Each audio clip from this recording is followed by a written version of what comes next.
Welcome eight CLC. आज का topic फांसी की सज़ा, डेथ सेंटेंस कौन से केसेज में दी जा सकती है, नहीं दी जा सकती, इसके बारे में हम लोग चर्चा करेंगे। अगर ये वीडियो आपको अच्छी लगे तो वीडियो को लाइक और चैनल को सब्सक्राइब कर देंगे। चैनल को सब्सक्राइब करेंगे तो हम लोगों का भी हौसला और जोश बढ़ेगा कि हम जिनके लिए ये वीडियो बना रहे हैं उनका प्यार और सहयोग हमें मिल रहा। आपको भी फ़ायदा होगा कि इस तरह की हर आने वाली वीडियो आपको नॉन स्टॉप तरीके से मिलती रहेंगी। ये आईपीसी का सीरीज चल रहा, अगर एक भी सीरीज अगर आपसे मिस हो जाए तो फिर आगे के टॉपिक समझने में मुश्किल हो सकती है। तो आज का क्वेश्चन है question number 210, death sentence can be reduce to any other sentence by the president of India appropriate government both A and B. Answer है इसका both A and B. President of India को under article 72 के अंतर्गत power है और IPC section 54 के अंतर्गत appropriate government को पावर है कम्यूटेशन करने का, और इसका प्रोसीजर सेक्शन 433 सीआरपीसी में दिया हुआ है। मेंस का क्वेश्चन है discuss the constitutionality of death sentence, in what cases it can be passed. इसे हम लोग अभी स्टडी करेंगे। इंटरव्यू का क्वेश्चन है मिटिगेटिंग एंड एग्रेवेटिंग सर्कमस्टांसेज क्या होते हैं while passing a sentence of death. तो देखिए, हमारे चैनल का उद्देश्य है कि जो भी स्टूडेंट्स सिविल सर्विसेज, जुडिशियरी और एपीओ की तैयारी कर रहे हैं वो मेंस में कैसे बेहतरीन से बेहतरीन स्कोर हासिल कर सकें। इस मिशन को और इफेक्टिव बनाने के लिए हम लोग अपने ग्रुप में हर रोज़, ये आप देख ही रहे हैं, एक क्वेश्चन पीटी, मेंस और इंटरव्यू के पर्पज़ से पूछते हैं और इसे फ्री ऑफ कॉस्ट पढ़ाते भी हैं। इसका कोई चार्ज नहीं लगता। अगर आप सीएलसी की इस फ्री सर्विसेज का लाभ उठाना चाहते हैं तो अपना नाम, अपने यूनिवर्सिटी का नाम लिखकर हमें 9262810582 पे व्हाट्सएप कर दें, आपको सीएलसी की फ्री सर्विसेज में जोड़ दिया जाएगा। अब बात करते हैं फांसी की सज़ा की। फांसी की सज़ा वर्ल्ड के कई कंट्रीज में प्रिवलेंट है, दी जाती है। दो व्यूज है कि फांसी की सज़ा होनी चाहिए। एक व्यू है कि फांसी की सज़ा होनी चाहिए, दूसरा व्यू है फांसी की सज़ा नहीं होनी चाहिए। तो अलग अलग ज्यूरिस्ट के अपने अपने मत हैं। आपका पर्सनल व्यू हो सकता है फांसी की सज़ा ना हो या फांसी की सज़ा ज़रूर हो, जैसा भी आप चाहें। दोनों स्कूल के स्कॉलर्स अपने अपने फेवर में तर्क देते हैं। इस वीडियो में वो डिस्कशन नहीं हो, ये थीम नहीं है कि फांसी की सज़ा होनी चाहिए या नहीं होनी चाहिए। मैं उसके लिए आने वाले समय में कोई दूसरा वीडियो बनाऊंगा, लाइव करूंगा, आप सबों के व्यूज जानने की कोशिश करूंगा। तो अभी फ़िलहाल हमारे यहाँ फांसी की सज़ा दी जाती है hang until death.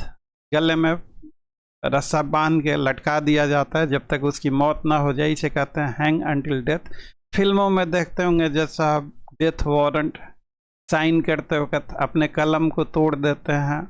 Death warrant को ब्लैक वारंट भी कहते हैं। वर्ल्ड के कुछ और कंट्रीज में गोली मार के फांसी की सज़ा मौत की सज़ा दी जाती है। कुछ और कंट्रीज में इलेक्ट्रिक चेयर पे बिठा के इलेक्ट्रिक करंट के द्वारा सजाए मौत का फरमान पूरा किया जाता है। कुछ और कंट्रीज में जहर की सुई देके सजाए मौत दी जाती है। तो चलिए, फांसी की सज़ा होनी चाहिए या नहीं होनी चाहिए। सुप्रीम कोर्ट के कॉन्स्टिट्यूशनल बेंच के 3 जजमेंट मैंने आपके लिए साइट किया है। एक है Jagmohan Singh versus state of UP, दूसरा है Bachchan Singh versus state of Punjab और तीसरा है मच्छी Singh versus state of Rajasthan. तो कॉन्स्टिट्यूशनल बेंच, जैसा कि आप लोग जानते हैं, इसमें जजेज की संख्या मिनिमम 5 से ऑड नंबर में जो भी हो, 5, 7, 9, 11, 13, अब तक maximum bench strength Keshavananda Bharati 13 जजेज बेंच की थी। तो ये तीनों केस कॉन्स्टिट्यूशनल बेंच के हैं। इनमें Jagmohan Singh versus state of UP case में कहा गया कि डेथ सेंटेंस देना जुडिशियल डिस्क्रिशन का मैटर है। कोई स्टेट जैकेट फार्मूला नहीं हो सकता कि किस केस में डेथ सेंटेंस होगा और किस केस में डेथ सेंटेंस नहीं होगा। आप देखिए, किसी केस में किसी एक्यूज को उम्र कैद की सज़ा मिली और उसी टाइप के दूसरे केस में किसी और दूसरे एक्यूज को सजाए मौत मिली, फांसी की सज़ा मिली। आप वैसे देखिए, निर्भया गैंग रेप केस में सजाए मौत दी गई। बिल्किस बानो केस में वो भी सामूहिक बलात्कार का केस था, उसमें तो और सामूहिक नरसंहार हुए थे, 13 लोगों की हत्या कर दी गई थी, एक छोटी बच्ची को पटक पटक के मार दिया गया था। लेकिन बिल्किस बानो के केस में सजाए मौत नहीं दी गई। तो देखिए, सजाए मौत होगी या आजीवन कारावास की सजा होगी, ये केस के फैक्ट पे डिपेंड करता है और ये वेरी करता है फ्रॉम केस टू केस। हम इस बात को नहीं कह सकते, मैं देखता हूँ सोशल मीडिया पे तमाम तरह की बहस होती है कि निर्भया में तो सजाए मौत दी गई, बिल्किस बानो में भी सजाए मौत होनी चाहिए थी, ऐसे अनाप शनाप की चीज़ें, बेसिर पैर की बातें। अरे भैया, उस केस का फैक्ट्स क्या है, अदालत में साबित क्या हुआ, उन तथ्यों के आधार पे अदालत किसी नतीजे पे पहुंचती। आप एक केस के फैक्ट को दूसरे फैक्ट से नहीं कंपेयर कर सकते। हर केस का एक अपना इंडिविजुअल और स्पेशल मेरिट होता है, उनको समझना पड़ता है। तो क्या चीज़ें अदालत में साबित हो पाई, क्या चीज़ें अदालत में साबित नहीं हो पाई, तो ये बहुत सारी और चीज़ें हैं इसमें, तो वो सारी चीज़ें हम लोग देखेंगे। ये सरासर कहना कि इस केस में सजाए मौत हुई और इस केस में नहीं हुई, और ये सारी चीज़ें बेसिर पैर की बातें हैं, इनका कोई जस्टिफिकेशन नहीं है। ये केस के अपने मेरिट पे, केस के हालातों पे, गवाहों के बयान और उन सारी कई चीज़ों पे ये डिपेंड करता। तो Jagmohan Singh versus state of UP में कहा गया कि कोर्ट का डिस्क्रिशन है और कोर्ट अप्रोप्रिएट केसेज में डेथ सेंटेंस दे सकती है, कोई स्टेट जैकेट फार्मूला नहीं हो सकता। Bachan Singh versus state of Punjab के केस में कहा गया कि जो life sentence is rule, death sentence is an exception into rarest of rare. Bachan Singh के केस में ये भी कहा गया कि balance sheet of aggravating and mitigating circumstances court को बनाना चाहिए, और अगर एग्रीवेटिंग सर्कमस्टांसेज ज़्यादा है तो फांसी की सज़ा दी जा सकती है, और मिटिगेटिंग सर्कमस्टांस ज़्यादा है तो फांसी की सज़ा नहीं देके लाइफ सेंटेंस दी जा सकती है, आजीवन कारावास की सज़ा। और इसी बात को मच्छी Singh versus state of Rajasthan के केस में रीअफर्म किया गया, बच्चन सिंह के केस को। अब देखिए, एग्रेवेटिंग और मिटिगेटिंग सर्कमस्टांस का कोई डिफिनीशन नहीं दिया गया है, this is based upon judicial decisions. तो अगर कोई हीनियस क्राइम है, जैसे सामूहिक बलात्कार, साथ में हत्या भी है, अगर विक्टिम है वो माइनर है, छोटी बच्ची है, या बहुत एजेड लेडी है 75 इयर्स की, उसका बलात्कार किया गया, आप देखिए किस तरह की मेंटलिटी है कन्विक्ट की, किस तरह की उस आदमी की मेंटलिटी है कि छोटी बच्ची या उम्रदराज महिला, और किस इरादे से और किन चीज़ों के कारण। तो हीनियसनेस ऑफ द क्राइम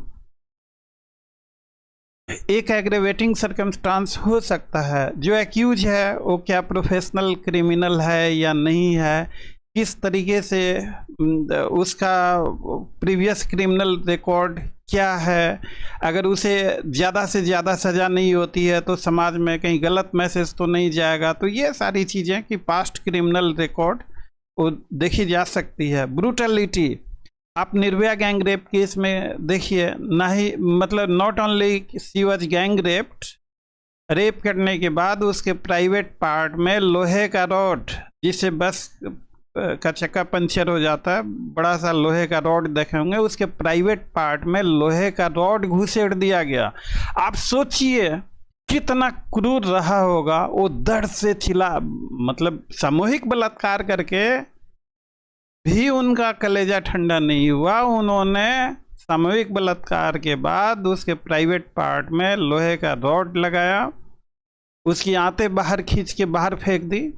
जैसा कि न्यूज़पेपर और सोशल मीडिया के माध्यम से हम लोगों को जानकारी मिली कि किस जघन्य तरीके से वो अपराध किया गया, तो that is known as brutality.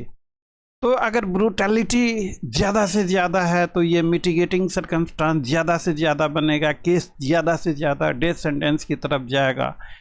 Accused में सुधरने का कोई गुंजाइश या चाहत है या नहीं है। अब जिसे फांसी की सज़ा हो तो एक्टिंग तो करेगा ही कि वो बहुत संत महात्मा बनना चाहता, हो गया अपराध अब कभी नहीं होगा, फांसी की सज़ा माफ़ कर दो। तो चांसेज ऑफ रिफॉर्म बनावटी है या हकीकत में है, या ऐसे दोषियों को कोई रिफॉर्म का मौका नहीं देना चाहिए, ये सारी चीज़ें देखी जाती है। हायर्ड किलिंग, कॉन्ट्रैक्ट किलिंग, तो कॉन्ट्रैक्ट किलिंग के केस में भी फांसी की सज़ा दी जा सकती है। इनोसेंट विक्टिम, मान लीजिए कि ब्लड रिलेशंस में है या विक्टिम और एक्यूज का आपसी विश्वास भरोसे का रिश्ता है, टीचर स्टूडेंट है, रिलीजियस गुरु है, तो इन सारे चीज़ों, ये सारी चीज़ें देखी जाती है एग्रेवेटिंग सर्कमस्टांस में। मिटिगेटिंग सर्कमस्टांस में एक्यूज नौजवान है या एजेड पर्सन है, किस तरीके का है, कोई और एलिमेंट से सफ़र कर रहा है या नहीं, जब क्राइम किया तो उसका मेंटल स्टेटस क्या था, कोई बीमारी, फ्रस्ट्रेशन, बहुत सारी चीज़ें देखी जाती है।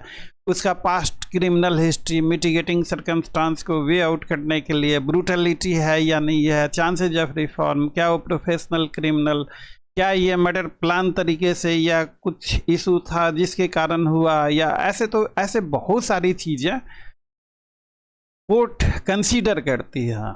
और इन सारे चीज़ों के मद्देनज़र ये और भी कई हैं, मिटिगेटिंग सर्कमस्टांस और एग्रेवेटिंग सर्कमस्टांस। वीडियो थोड़ी लंबी हो जाती है और ख़ासकर मेंस के पर्पज़ से बहुत सारी चीज़ें, आप एक एक लाइन भी अगर इन चीज़ों को एक्सप्लेन करते चलें, दो दो लाइन भी लिखते चलें, तो आपका बेहतरीन से बेहतरीन आंसर निकल के आएगा। और मच्छी Singh versus state of Rajasthan के केस में भी इसी बात को रिपीट किया गया, रीइटरेट किया गया कि life sentence is the rule, death sentence is an exception into there stuff rare. आप देखेंगे कभी कभी, अभी हाल फिलहाल में सोशल मीडिया पे कई लोगों ने कहा कि निर्भया के तो कातिलों को फांसी की सज़ा दी गई, बिल्किस बानो में उम्र कैद और वो भी माफ़ कर दी गई। तो देखिए, एक केस में फांसी की सज़ा हुई, तो आप दूसरे केस में भी फांसी की सज़ा हो, ऐसा नहीं हो सकता। केस का इंडिविजुअल मेरिट था। निर्भया केस में जिस क्रूर तरीके से वो हत्या और बलात्कार हुआ, उसके प्राइवेट पार्ट में वो रॉड कितना इनह्यूमन हो रहा होगा।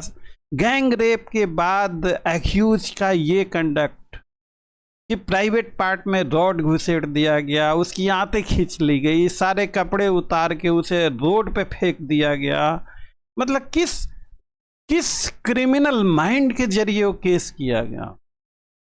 मैं देखिए, क्राइम